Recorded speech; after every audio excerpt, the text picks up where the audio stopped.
انسان کو نبی پاک صلی اللہ علیہ وسلم کے فرمان اور قرآن کریم کی روشنی میں یہ حکم ہے کہ نیکی کو پھیلاؤ، جس طرح فرمایا تعاونوا علی البر والتقوی ولا تعاونوا علی الاثم والعدوان، اچھائی کے اندر تعاون کرو، اچھائی کو پھیلاؤ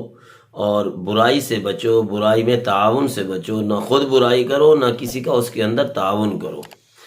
اور حدیث مبارکہ بھی ہے من سن سنتا حسنتا فلہ مثل اجر فاعلہ، جس شخص نے کوئی اچھائی کی بنیاد رکھی، اچھا طریقہ ایجاد کیا، اچھے کام کی بنیاد رکھی، تو بتانے والے کو کرنے والے کی طرح اجر ملے گا۔ اور اگر کسی نے برائی کی بنیاد رکھی، اس کے بارے میں بھی یہی فرمایا من سن سنتا سیئتا فلہ مثل اجر فاعلہ، جو آدمی کام کرے گا گناہ، اس کا ثواب اسی طرح اس کو گناہ جو ہے کہنے والے کو بھی ملے گا، یا جس نے کہا ہے اس کے مطابق اس نے دوسرے آدمی نے کیا ہے تو دونوں گناہ میں برابر ہیں۔ اور جتنے آدمی گناہ کے اندر شریک ہوتے رہیں گے، کہنے والے کو، بنیاد رکھنے والے کو اس گناہ کے اندر ثواب، وہ کیا ہے، عذاب اور سزا یا جو بھی جزا ہے وہ ملتی رہے گی، اور آخرت میں سارے گناہ گاروں کا اس کو خمیازہ بھگتنا پڑے گا۔ اور قرآن کا یہ ایک عام فہم، ایک اصول ہے کہ اس کو پورے قرآن کے اندر بیان کیا گیا ہے۔ ہمارے گھروں کے اندر، ہمارے مزاجوں کے اندر ایک بات یہ ہے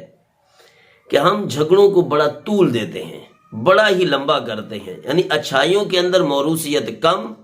برائیوں کے اندر، جھگڑوں کے اندر موروثیت زیادہ۔ اگر دو بھائیوں کے آپس کے اندر کوئی تو تکار ہوئی بھی ہے، انہوں نے آگے اولاد کو بدلا، تو اولاد کے اندر بھی آٹومیٹکلی وہی چیز آتی چلی جائے گی، بیوی بچوں کے اندر وہی چیز آ جائے گی، پھر آگے ان کی نسلوں کے اندر وہی چیز آ جائے گی کہ ہمارے نانا ابو کو انہوں نے اس طرح بات کی تھی، اس طرح ان کو نقصان پہنچایا تھا۔ تو یہ چلتی چلتی بیٹیاں جہاں پہ جائیں گی، جہاں ان کا گھر ہوگا، وہاں پر ان کی علیحدگی ان کے بارے میں سوچی جائے گی۔ یہ ایک عرب کا رواج تھا جو نبی علیہ الصلوۃ والسلام سے کی تشریف لانے سے پہلے کا تھا۔ یہ طریقہ،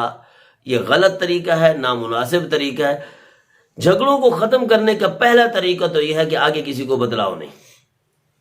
جب کوئی ایسی بات نہیں ہے کہ اس کا بتلانا کوئی ضروری ہو تو پھر بتلانا ہی نہیں چاہیے، حتیٰ کہ اگر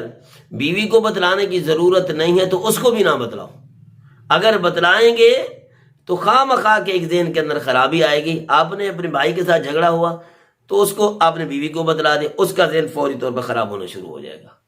اور اسی طرح اپنے میکے کے اندر کوئی بھی بات ہے، اس کو سسرال میں شیئر کرنا یا گھر والی سے شیئر کرنا اس حد تک رہے جہاں تک ضرورت ہے، اور ایسے ہی اپنے سسرال کی بات کو اپنے میکے میں اتنا شیئر کرے جتنا اس کی ضرورت ہے۔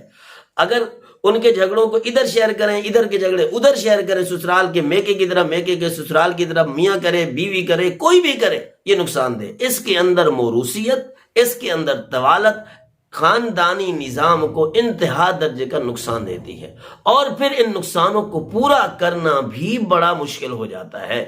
اب بھائی کو تو راضی کر لیں گے، لیکن اس سے جو آگے شاخیں بنی،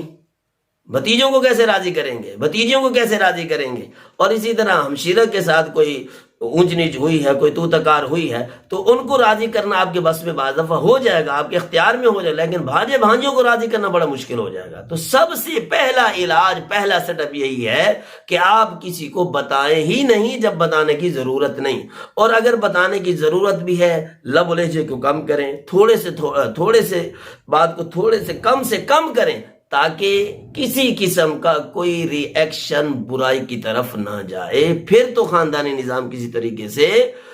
باقی رہ سکتا ہے۔ اگر اپنی چاہت بھی پوری کریں، مزے بھی لیں، کبھی آگے بتا کے تو دیکھیں۔ یہ ہے عورتوں کا مزاج، کوئی بات دل کے اندر نہ رکھ سکنا، نہ پچا سکنا، اس کو کوئی سٹاپ نہ دے سکنا، اور کسی چیز پہ سٹینڈ نہ لے سکنا، یہ ہے عورتوں کا مزاج۔ اور چھوٹے دماغ رکھنے والے، چھوٹے دل رکھنے والے لوگوں کا مزاج ہوتا ہے انسان جو کم از کم جب شادی شدہ ہو جائے اس کا دماغ بھی وسیع ہونا چاہیے، قوت برداشت بھی، اور نظر و فکر اور سوچ بھی اس کی وسیع ہونی چاہیے کہ اس کا رزلٹ کیا نکلے گا۔